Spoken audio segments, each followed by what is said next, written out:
Hello lovelies, my name is Rhonda and this is my beautiful channel. On this channel it is all about small business, how I create soap and body products as well as gorgeous candles and the pottery jars that go with it. So let's get into it.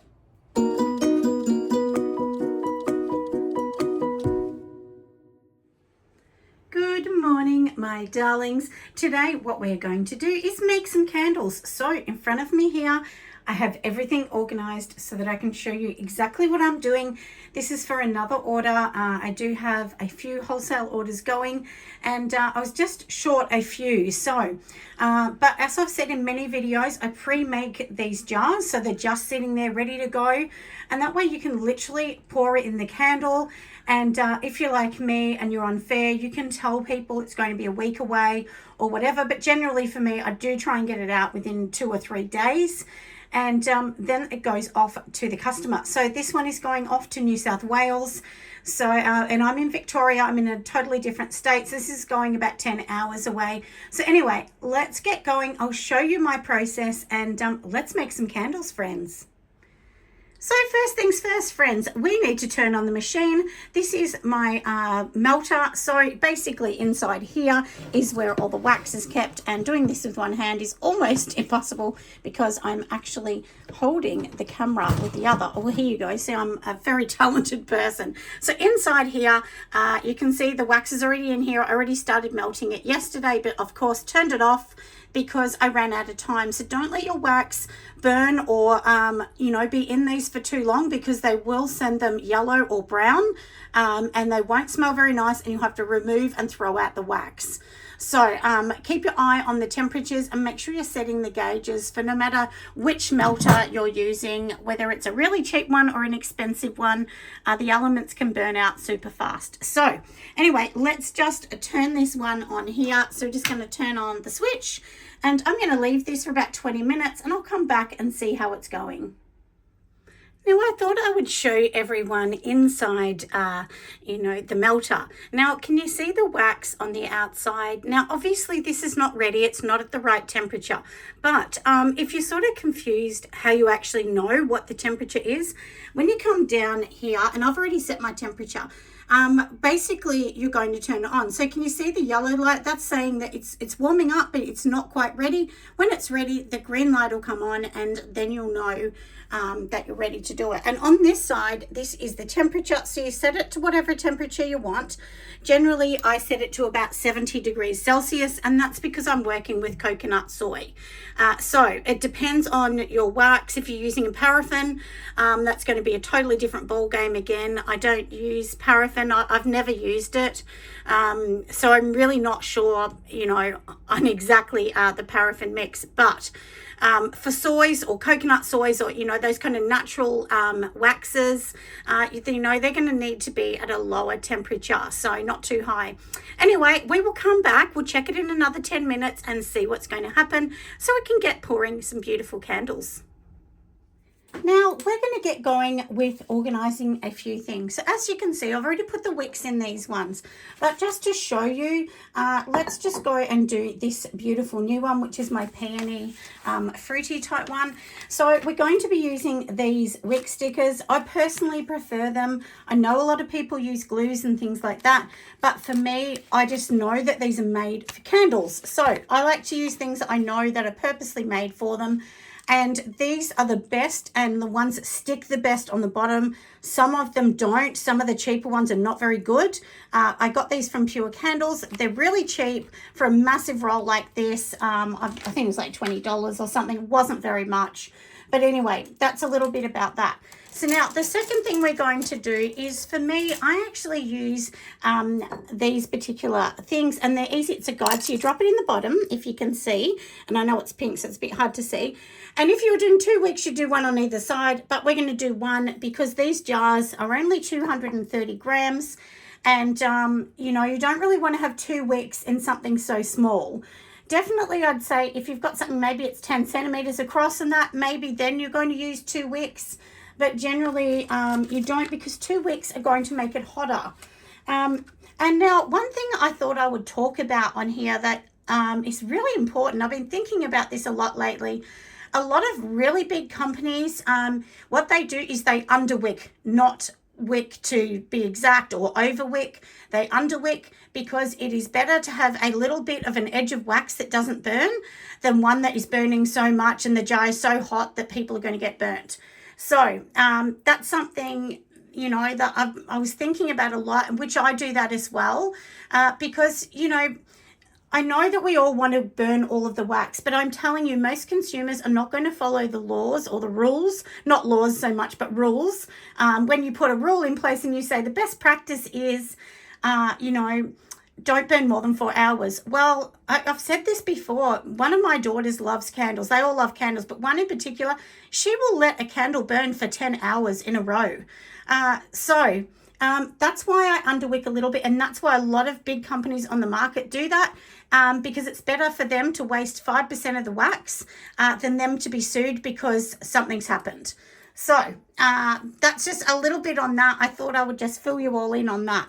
So now we've got our little bit in here, and so then basically you just got your wick, and we're just going to put it in the center, and this is allowing me, if you can see nice and close, to show that it's in the center.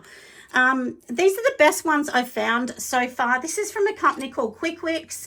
I have no affiliation with them at all. They did actually send me some for free at the start. I've had them for ages, and they're very, very good.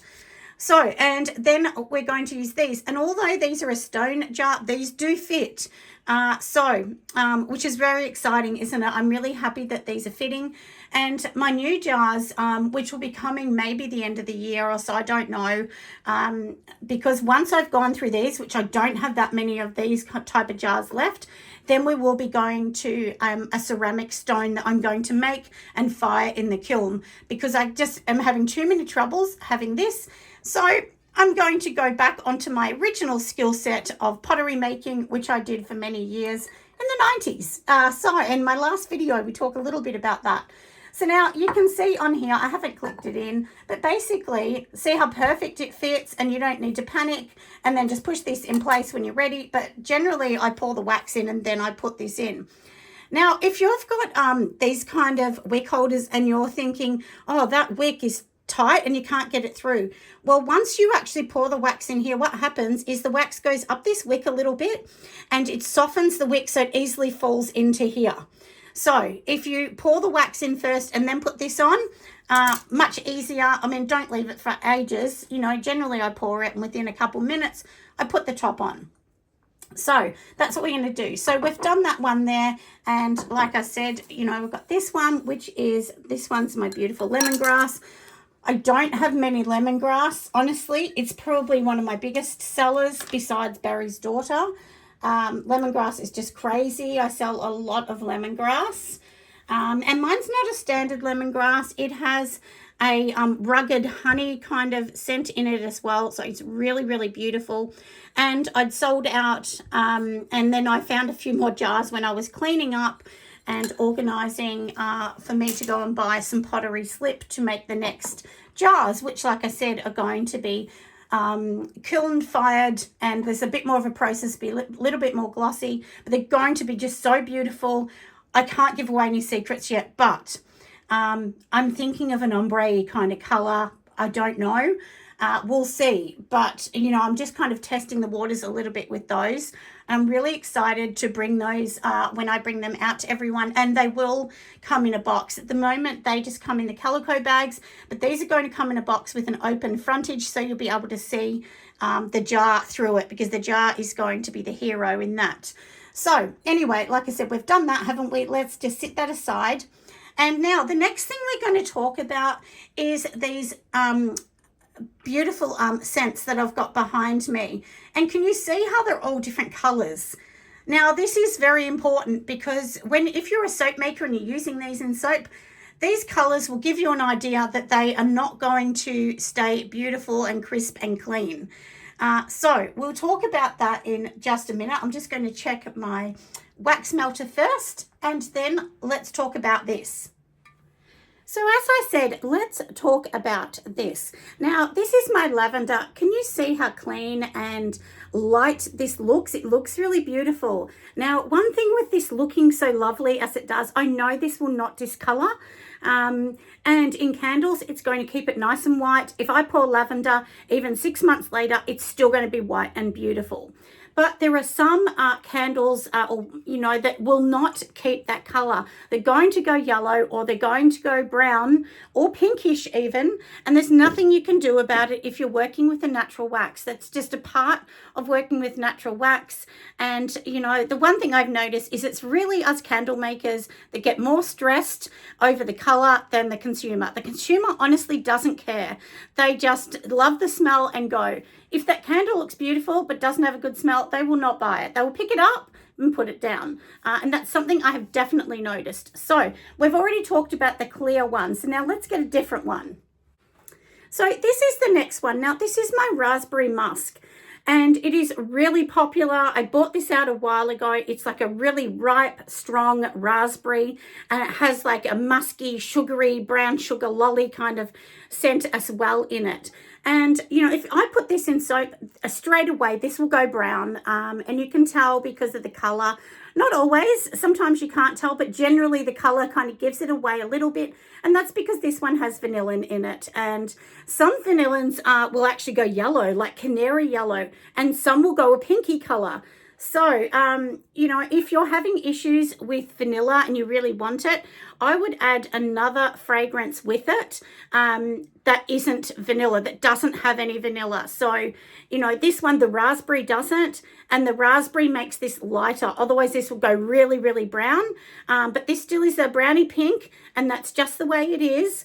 But, don't panic about that because, like I said, customers don't care. They love it. You could even put a little card saying these are totally natural. We do not put additives in it, hence why the color is sometimes not white. And, a lot of people love that. A lot of people don't care about the color, like I said. So anyway, I'm going to show you a candle jar so you can see the difference of the waxes that have been sitting there for about a month. And that will give you an idea what I'm talking about. So we are back, my friends. Now, the one I have in front of me here, this is the beautiful raspberry musk. Doesn't it look gorgeous? I really love this one. But can you see how it's got this pinky yellow kind of color in it? And obviously this is, the liquid before. So that will give you an idea. Now, let's talk about the other one that was really clean and clear. Now, this is the lavender. So can you see it has no vanillin in it at all? And I know there's a lot of candle makers that don't make any candles that have vanilla because they don't want to deal with the stress of it. But I'll tell you the truth, most people actually want the vanilla. They love the sweet, fun, sugary scent. It's very popular, especially caramel vanilla. Your typical peachy type vanillas as well are really popular.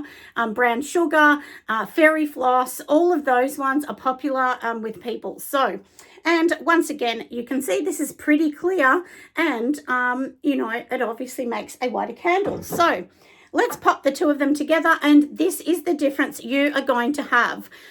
So like I said, you're just going to have to deal with that. You can put additives in it, like, you can put a bit of white dye in it. Obviously candle dye, pure candles sell like a powdered one that you can add in it. You can also add in, there's an additive, pure candles also sell that. I have used both of them and it does help for a short amount of time. But eventually that vanillin is going to push back out through the wax and you're just going to see it. So there's nothing you can do about it, friends. Just accept it and move on and make some gorgeous, gorgeous candles. So anyway, we have done all that, my lovelies. Now let's get on to the next thing that we're going to do. We're going to mix some beautiful waxes with their fragrances, and we're going to pour. Now, it's also important to weigh it. Don't just throw it in and hope for the best. I've had lots of people say to me, oh, I don't even measure it. I just roughly put it in. Still measure it, because if you're putting in too much, okay, you might get a stronger candle, but it may seep out of the wax, and then it's kind of dangerous to light because these oils on their own are flammable. Once they're in wax, they're okay. But on their own, you would not want to put a match near them. So very important to think of, friends. And anyway, like I said, let's get going and we're going to make them. So now I've got my scale sitting here, and I'm just going to put the jug on here, and I just want to tear this out. So I'll just move that out the way. So I'm going to tear that out, and then I'm going to put some wax in it, and then we're going to make the candles. So now I know that the scale has evaluated the weight that's in it. So I'm just going to organize and put some wax in now. So now everyone, I have my wax in here. So I put 404 grams in here, and this is to make a 440 gram candle, because I've got a couple candles going at the same time. So anyway, so basically that's what I've done in that, and then I've calculated the fragrance I'm going to put in them. So generally I use anything from 8 to 9% of fragrance load. It does not need more than that, so don't think by adding more you're making it better. What's actually going to make the scent throw better is mixing it super well, making sure everything's at the right temperature. And it comes down to testing. So you might actually read something that says add the fragrance in at 70 degrees Celsius, and then it may not work for you. So check how it's going to work. And honestly, I think a lot of these things really do come down to your environment, the waxes you're using, testing. There's just so much involved.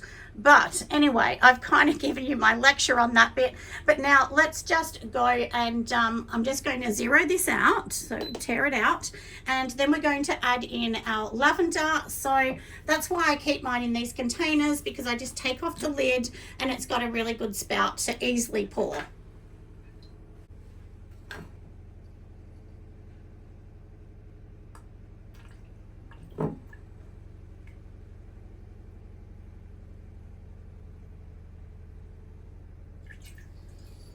All right, so I have poured in that, and now what we're going to do is just mix it up. So let's move this to a different area and we will mix it. So I'm going to mix it up. I have this amazingly big spoon.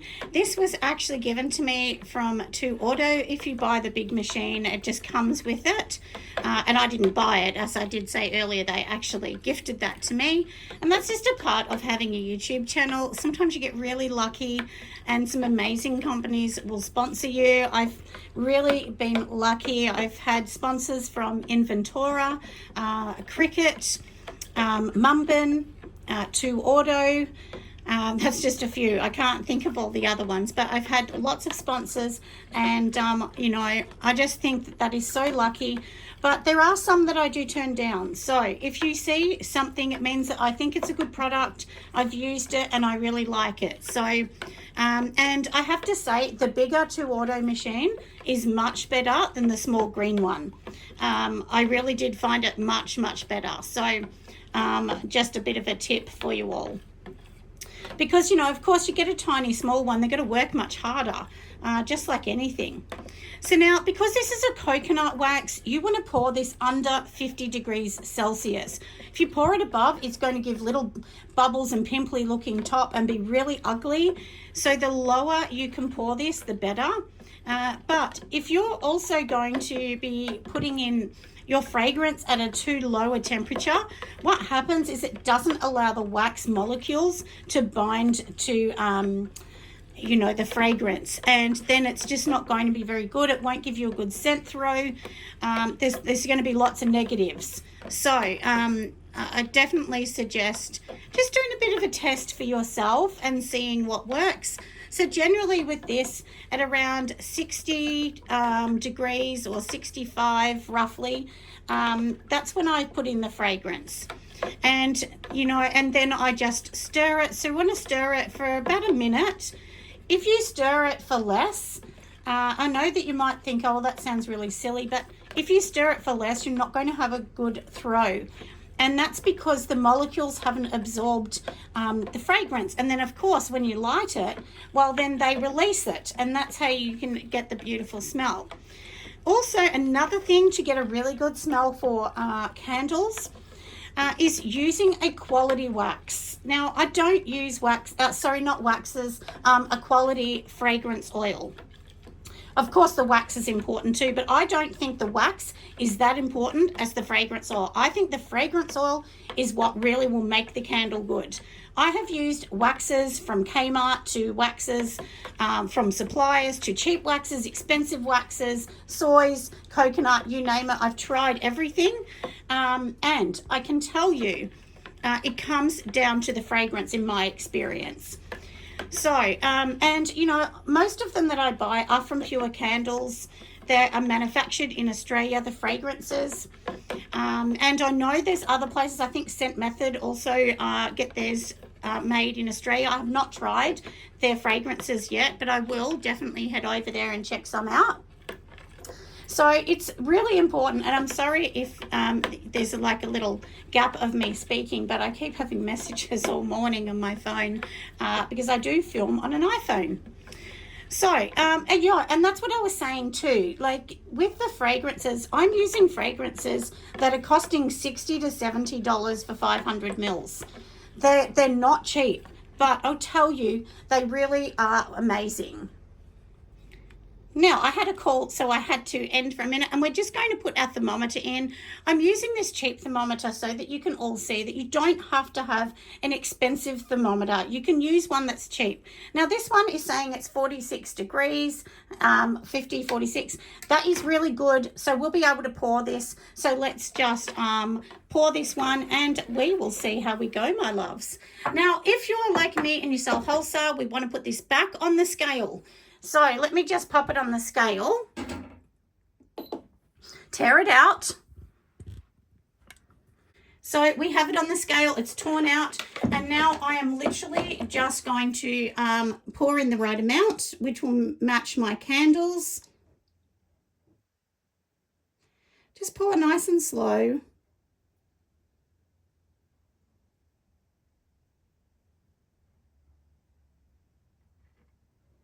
And there, it's looking beautiful. Now that it's done that, we're going to just put its little cover on, which is one of these.